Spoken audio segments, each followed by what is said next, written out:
Hi, my name's Paul Grogan, and in this Gaming Rules Quick and Dirty review, I'm going to be telling you what I think about Feast for Odin, which is a game designed by Uwe Rosenberg and published in 2016, originally by Spieler and then published by Z-Man Games in America and about 10 other companies around the world. Now, this video has been created thanks to my Patreon campaign, so thank you very much to all of my Patreon supporters who voted on this game being one of the two games that I'm going to review in April 2018. And if you are interested in supporting me, then please check out my Patreon campaign, as that makes videos like this possible. So, on to the game.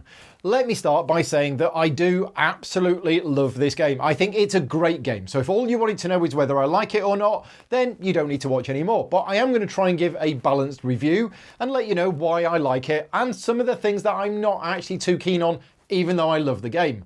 Now, this game, as I say, came out in 2016. I was very lucky. I was at Essen at the time, and I managed to pick a copy of it up from the Spiel booth on the Wednesday for €60. Now, this game is an expensive game, and €60 is an absolute bargain. First of all, I mean, physical components-wise, I've had to move the camera angle just to get everything in. There's a huge ton of stuff, and what you probably can't see is these trays, which come with the game, storage trays, are absolutely full of bits. So component-wise, you get a huge ton of components, but that doesn't always make a good game. But the components are also really good quality. All of the card is really, really thick cardstock. The wooden components are all big, chunky components.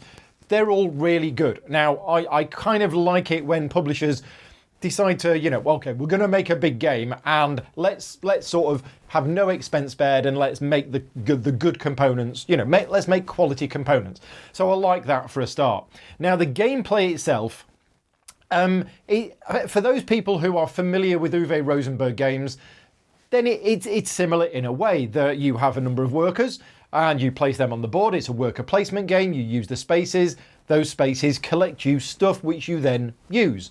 And every round you need to feed your people. And if you don't feed your people, then, you'll take penalty points. But unlike his previous games, if we look at something like Agricola, where you really have to struggle to feed your people, and it's like a three-step process of getting the things and then making an oven, and then it's really hard to do. Then came Caverna, where it was easier to feed your people. In this game, feeding your people is a lot easier. I've never seen anybody take any penalty token for not being able to feed their people. So you still have that element in the game, but it's done in a slightly different way, but it is done in a much easier way. Now, one other thing I really like about it is the workers. You start the game with 5 workers, and basically you have 7 of them here on your player board, and every round you get an additional worker. It's very simple. There is no having to go onto an action space, build an extra room, breed, get extra people or anything like that. It's just very, very simple. You get an extra person every turn. So the turns get longer and longer as you play. Each round of the game is longer because you've got more workers to place. Now, the actions in the game, and this is one of the funny things about the game. Well, I think it's funny anyway. Whenever I'm teaching anybody how to play, I show them this board and I say, right, there are 61 possible actions that you can do in this game. I'm now going to go through them one by one. I don't actually go through every single one of the 61 actions, because once you understand the iconography of spend this to get this, then it is all relatively simple. I say relatively simple. This is quite a complex game, but certainly the actions, once you understand the iconography, as I say, a lot of them are very similar. A lot of them are turn this into this or get this or anything else like that. Now, one of the major parts of this game is the Tetris aspect. You have your own player board, and what you're doing is, if you notice these little -1s here, these are basically negative points at the end of the game. So you're trying to cover these up, and the more of these you cover up, obviously the less points you will lose at the end of the game.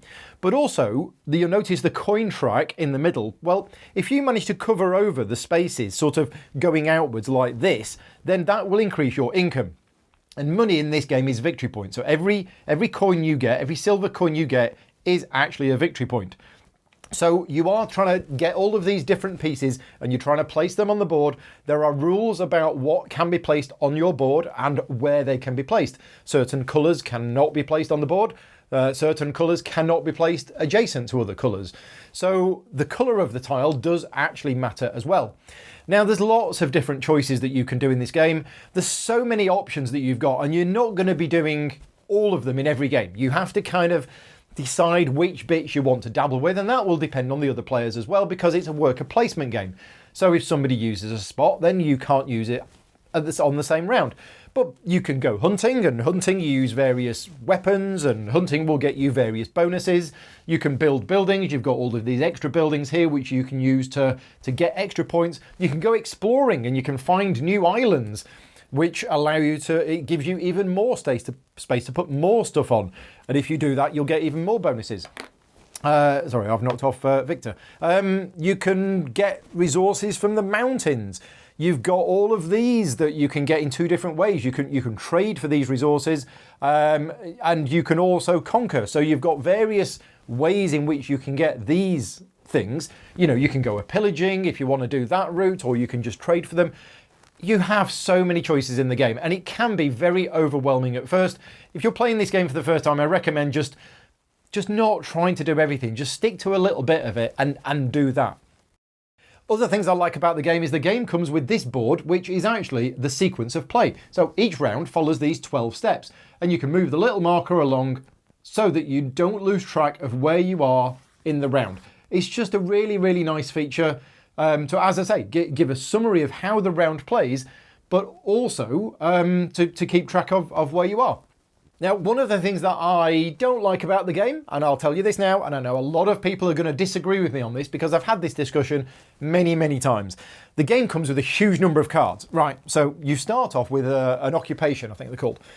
And this is the amount of occupations there are, and you only get one of them. And there's a huge number of these. And these give you, basically, they're special powers that give you a particular bonus during the game. Now, they are not a major part of the game, I'll tell you that now. They're a minor benefit. Whenever you decide to do this, get 1 coin or something like that. So they're not going to completely and utterly define your strategy. They are probably going to modify it a little bit. And during the game, and there's an even bigger pile of cards here. Now, the cards are divided into A, Bs and Cs, and it recommends for your first game only using the As. I've got them all shuffled in, but there is a huge amount of these cards. I can't really fan them out unless I drop them all. And there is a way in the game that you can get extra cards and a way that you can play extra cards. And you might spend a whole game and you might only play a couple of cards, or you might end up playing 6 or 7. You know, they are one of the things that you can do. But the problem that I have with these cards is that whenever you get 1 card, you just draw 1 card, and that's it. There's no choice. It is just you draw 1 card off the top of the deck. Now, guaranteed, the more that you draw, the more likely you're going to get one that fits with your strategy. But for me, having that many cards and just saying draw 1 from the top of the deck, that's a little bit lazy in a way. And as I say, they're not a massive part of the game. And I know some people say that, oh, I've never seen a game won or lost on the card draw. Well, I have, because some of those cards, you'll draw them and you're like, oh, hang on a minute, at the end of the game I get this bonus, or for every time I do, I'm doing that a lot. This card fits completely with my strategy and has ended up giving me a good bonus. Or you might draw another card and it might be like, oh, wait a minute, points for collecting sheep. I'm not collecting sheep at all in this game. This card is almost completely useless to me. So, and if you can get 3 or 4 cards that fit with your strategy and another player is getting 3 or 4 cards which are completely useless, even though it might not have a big impact on the end scores, the point is the players playing the game will feel, well, wait a minute, he was lucky and he got some cards and I didn't. So the suggested house rule that I have for this is do something different with them. First of all, your starting occupation cards, get 3 and choose 1, rather than just, get a random one. These cards, you can do all sorts with them. You can say every time you get 1, draw 2 and choose 1. Or you could have 4 of them on a display, which is what I've done. You have 4 of them out on display at any time, or 5 or 6 or whatever. And then every time somebody gets a card, they pick one up from the display, and then the display refills. And then the display resets at the end of the round, because quite often you'll get cards that maybe nobody wants. So there's various ways you can fix them. Now, the other randomness in the game comes with the dice, and this was a big talking point of this game when the game came out. It's a game like his other ones where you're placing workers and you're collecting resources. It's a solid Euro game, and it has dice for resolution, which is a little bit weird. Now, if you really don't like rolling dice, you don't have to go on those spaces. And there is a thematic explanation for this, and I totally get that, when you go out whaling, there is a chance that you might find it and there's a chance that you're not. And in this game, you don't just roll once. You actually get 3 rolls, but then you've got to take the last one that you get. Have I seen a game where somebody rolled 3 ones? Yes. And then the next person came along and rolled an 11. Yes, that happens. So if you want a pure, non-random, non-luck game, then the dice are probably going to bother you a bit. Do they bother me in this game?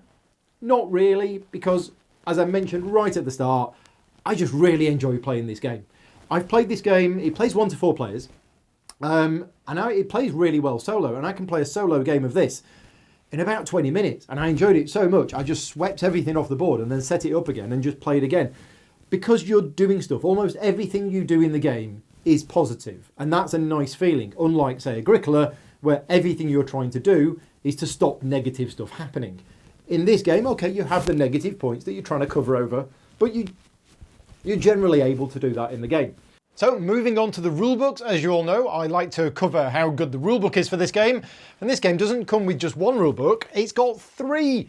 Now, first of all, the rulebook, as I mentioned earlier on, I got this game as soon as it came out in Essen. And the initial rulebook, it's really good. It's well laid out, there's loads of graphics, there's loads of examples, it's all very good. There were a couple of minor things with it that were not clear, but within a week or 2, they'd release like an FAQ or a 1.1 of the rulebook just to clarify those couple of things. So overall, really good job on a game which has got a lot going on. But then it comes with, and a lot of Rosenberg games have this, is an appendix. And it's got a list of all of the cards in the game. There you go, and what they do, and there's more, and there's more, and I'm still turning pages, and yeah, there's more. Everything in the game is all explained in here. Really good. And an explanation of the resources and the spaces and everything else.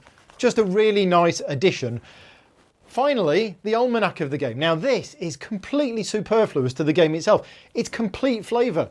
But what it does is it gives you a background of the Vikings. It tells you why they used stone and wood. It tells you why beans and why the beans are square counters in this game, and there is a thematic explanation for that, all about the cloth and the crown and everything else. There's so much background information in here, and this shows the amount of effort the designer has gone into just to provide a complete game. So all of this stuff, yeah, you might think, oh, okay, this is just a green counter that's square. And it is for the game purposes. But if you want to look in this almanac, it tells you what this is and why it was important for the Vikings and everything else.